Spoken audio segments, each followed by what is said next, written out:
Hello, magandang araw po sa ating lahat at ang topic natin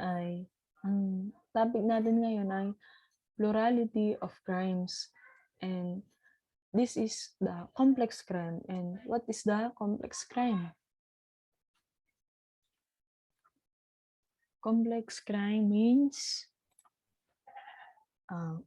it is provided in Article 48 of our revised penal code that when a single act constitutes two or more grave or less grave felonies, or when an offense is necessary means for committing the other, the penalty for the most serious crime shall be imposed, the same to be applied in its maximum period. Article 48 is a multiple felonies falling under either of two categories, and the first category is when a single act constitutes two or more grave or less grave felonies. This is thus excluding from its operation light felonies. And the second is when an offense is necessary means for committing the other. The legislature crafted this procedural tool to benefit the accused who, in lieu for serving multiple penalties, will only serve the maximum of the penalty for the most serious crime. In a complex crime, although two or more crimes are actually committed that constitute only one crime in the eyes of the law, as well as in the conscience of the offender. Hence, there is only one penalty imposed for the commission of a complex crime. And we have two kinds of complex crime. The first is compound crime. And what is the compound crime? A compound crime, there is a compound crime when a single act constitutes two or more grave or less grave felonies. Example, a person threw a hand grenade and the people started scampering. When the hand grenade exploded, no one was seriously wounded. All were mere wounded. It was held that this is a compound crime, although the resulting felonies are only slight. So, ayun. Ang sabi dito, si A ay nagbato ng granada, halimbawa sa isang building. At ang tao ay nagsimula na silayo, magtakbuhan, at ito ay biglang sumabog. Bagamat ito ay sumabog at sila ay nakalayo, may mga nakatamo na hindi man ganun kalala, subalit sila ay nasugatan. Halimbawa, sa pagtakbo sila ay nadapa, o sa pagsabog sila ay may tumama sa kanila na sila ay nagkasugat, o kung ang tinatawag na natin ay itong less grave felonies. Ito ay nagre-result pa rin ito ng compound crime. Bakit? Kasi it is a single act that constitute two or more grave or less grave felonies. So, ayun. Let's continue. Sana ay nakukuha niyo po. And the second kinds of complex crime is complex crime proper. And what is the complex crime proper? There is a complex crime proper when an offense is a necessary means for committing the other. This refers to a situation that the offender commits a crime to ensure and facilitate the commission of another crime. While there may be two component crimes, both felonies are animated by and result from one and the same criminal intent for which there is only one criminal liability. That this is the concept of a complex crime. In other words, while there are two crimes, they are treated only as one, subject to a single criminal liability. Sabi dito, ang complex crime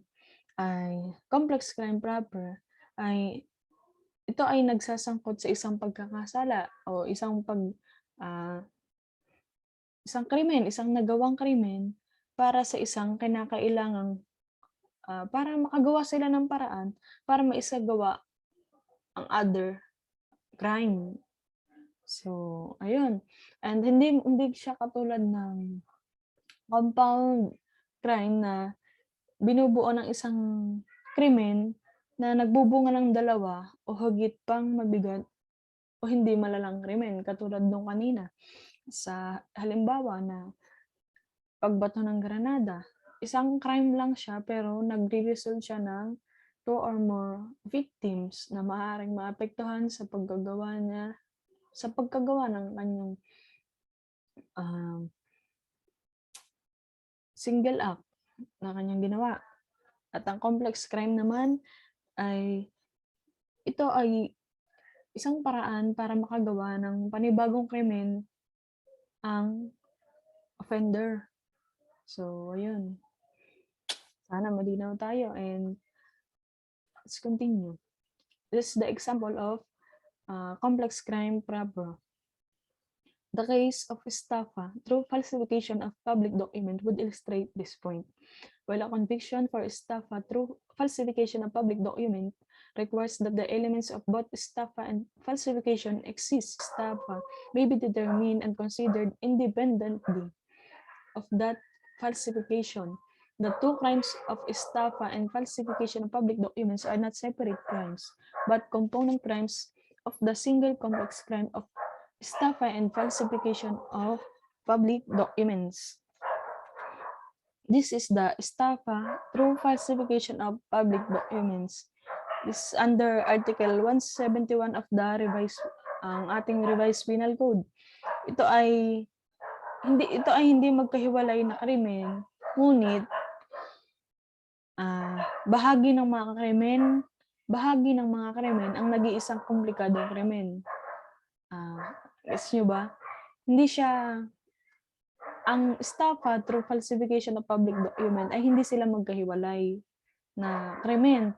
Ngunit bahagi ng mga krimen ang nag-iisang komplikadong krimen. Katulad ng estafa at falsification ng mga pampublikong dokumento. So, ito ang complex crime proper. Ito nga yung hindi siya malalang krimen, subalit siya ay magsasagawa ng katulad ng sabi ko kanina. Siya ay for example, si A ay merong ginawang less grave, like si A ay merong ginawang krimen, subalit hindi ganun kalala. Ngunit, ito ay maaari, sa complex crime proper, ito ay maaaring paraan para makagawa ng malalang krimen.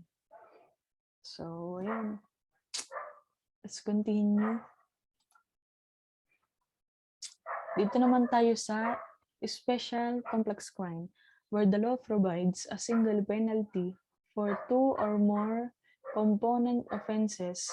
The resulting crime is called a special complex crime. It is composed of 2 or more crimes but is treated by law as a single, indivisible, and unique offense for being the product of one criminal impulse. Composite crimes are neither of the same legal basis as nor subject to the rules on complex crime in Article 48 of the revised penal code. Since they do not consist of a single act giving rise to 2 or more grave or less felonies, the compound crimes, nor do they involve an offense being a necessary means to commit another, which is the complex crime proper. However, just like the regular complex crimes, only a single penalty is imposed for each of such composite crimes, although composed of 2 or more offenses. Ang complex crime ay binubuo ng 2 o higit pang mga krimen. Ngunit itinuturing ng batas bilang isa lamang dahil sa pinagmulan dahil sa pinagmulan ng isang krimen. This is the example para mas malinawan tayo. Example, Pedro, a jilted suitor of Maria, abducted the latter. In the course of captivity, he made a last-ditch attempt to win her heart. However, his efforts were futile. Then he raped her 3 times. What crime was committed by Pedro? He committed the complex crime of forcible abduction with rape and 2 counts of rape. In this complex crime, kung ang pag-uusapan ay complex crime, si Pedro na kinidnap si Maria or pinurse niyang gahasain si Maria kung ilang beses siyang ni-rape sa isang pangyayari, kung ilang beses siyang ginahasa, yun ang bilang ng counts ng krimen. Subalit, in this complex crime, any subsequent intercourse is a separate crime. In the first rape, the crime of forcible abduction is already consummated, so that each of the succeeding rape is a separate crime. And kung ito naman ang ginawa niya, on the other hand, if Pedro abducted Maria for purposes of demanding ransom from her family in the course of captivity, he raped her 3 times. Pedro committed the crime of kidnapping with rape only. What about the 2 rapes? Paano naman yung 2 rapes na ginawa ni Pedro? Kung kinidnap na niya at ni-rape ng 2 beses si Maria, they will be absorbed in the kidnapping with rape. Bakit? In special complex crime, no matter how many rapes had been committed, the resultant crime is only one, kidnapping with rape. This is because these composite acts are regarded as a single indivisible crime and the law punishes it with only one single penalty. Sabi ko nga, ang special complex crime ay binubuo ng 2 o higit pang mga krimen, ngunit tinuturing ng batas bilang isa lamang dahil sa pinagmulan lamang ng krimen. Katulad nito, special complex crime, kung kinidnap ni Pedro si Maria at ni-rape ng ilang beses, ito ay nagre-result lamang ng kidnapping with rape only and with only one single penalty. Hindi nakaka-counts dito kung ilang beses siyang ginahasa or siya ba ay sinaktan. So, ganun. Kasi, ang pinagmulan lamang ng krimen ay kidnapping with rape only. So,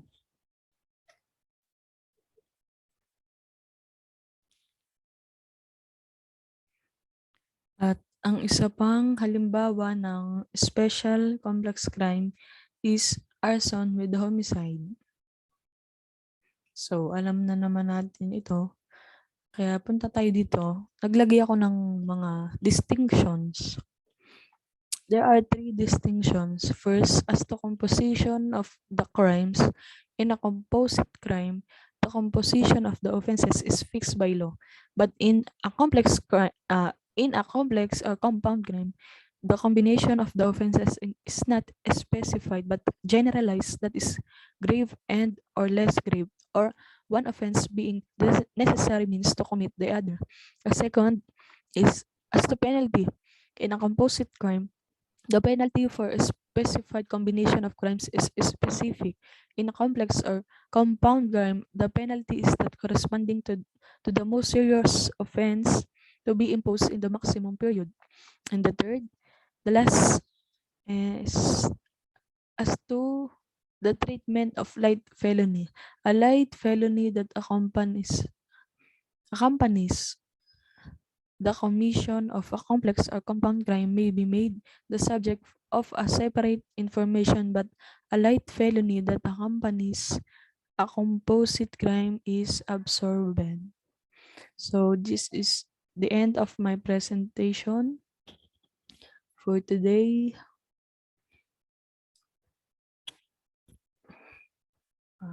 Discussing plurality of crimes.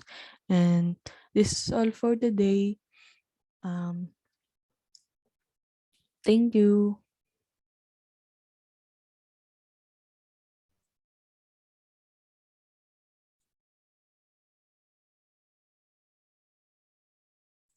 Yes.